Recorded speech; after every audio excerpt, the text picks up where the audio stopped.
அனைவருக்கும் ஆத்ம வணக்கம். ஞானபிதா பாரம்பரிய மூலிகை மருத்துவத்தின் சார்பாக இப்போ நம்ம ஒரு முக்கியமான மூலிகை பற்றி தான் பார்க்க போகிறோம். இந்த பார்த்துக்கோங்க, இது பால் பெருக்கி. கிராமங்களில் இது பாலாட்டங்குளம்னு சொல்லுவாங்க. இந்த குலையை எங்கே பார்த்தாலும் சரி, ஆடு மாடுகளுக்கு இது விரும்பி சாப்பிடும். அதனால் விரும்பி அந்த மாடு மேய்க்கிறவங்க, இந்த ஆடு மேய்க்கிறவங்க இந்த குலையை பார்த்த உடனே இப்படியும் கொண்டு போயிடுவாங்க. இது போக இதில் பாருங்கள், குடித்தா பால் வரும். பாருங்கள் எவ்வளோ பால் வருதுன்னு பாருங்கள். இந்த காய் பார்த்திங்கன்னா திங்கிறதுக்கு அவ்வளவு ருசியாக இருக்கும். நல்லா சுவையாக நல்லா அருமையாக இருக்கும்.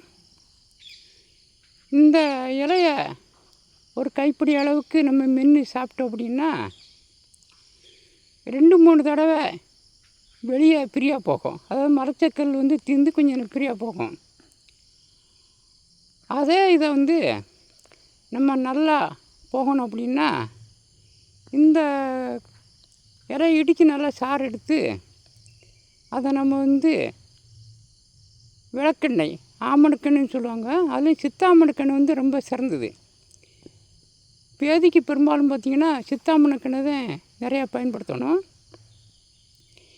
அப்படிப்பட்ட சித்தாமணிக்கெண்ணெயில் இந்த இதை நம்ம காய்ச்சி நம்ம கொஞ்சம் கொடுத்தோம்னா சிறு குழந்தைகள் பெரிய ஆள் வரைக்கும் அந்த அளவுப்படி, அதாவது சிறு குழந்தைன்னா ஒரு 1/2 சங்கு, பெரியனா 2 சங்கு தான் அப்படி கொடுத்துட்டு இருந்தோம்னா மலச்சிக்கல் பிரச்சனை இல்லாமல் நல்லா போகும். இதை அதே இதை நம்ம பெண்களுக்கு நம்ம கொடுக்கணும்னா இது நிழலில் காய போட்டு அதை பொடி பண்ணி நம்ம பாலில் சாப்பிடும்போது அவங்களுக்கு பேதி சம்மந்தப்பட்டது போகாது.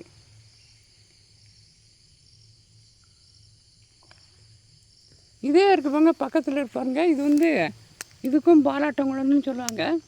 இது அம்மான் பச்சரிசி. இதுலேயும் சிகப்பு, இந்த பச்சை கலரில் இருக்கும். இதுவும் நிறையா மருத்துவத்துக்கு பயன்பட்டாலுமே எல்லா உலோகங்களையும் மடியக்கூடிய தன்மைக்கு இந்த பாலாட்டங்குளைக்கு, அது அம்மான் பச்சரிசிக்கு உண்டு. இப்போ கருவங்கம், சிறுகண்ணாகம் இதெல்லாம் நம்ம சுத்தி பண்ணிவிட்டு மற்ற நேரம் ஒரு 100 கிராமுக்கு 700 கிராம் வரைக்கும் நம்ம போடணும்னா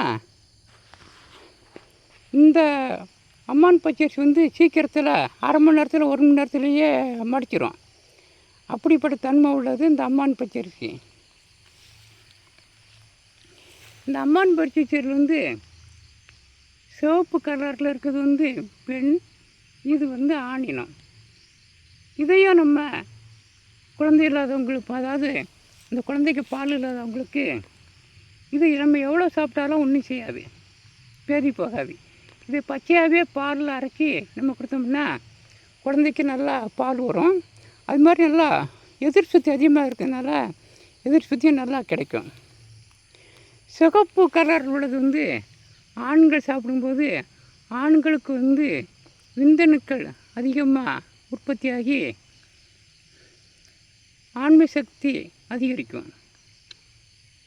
ஆனால் இதில் பார்த்திங்கன்னா இந்த பால் பெருக்கி, அம்மான் பச்சரிசி, அதுலேயும் சித்திரப்பாலாடைன்னு சிறு அம்மான் பச்சரிசின்னு இருக்கும். ஏற்கனவே தனியாக வீடியோ போட்டிருக்கோம், இன்னொரு போட போகிறோம்.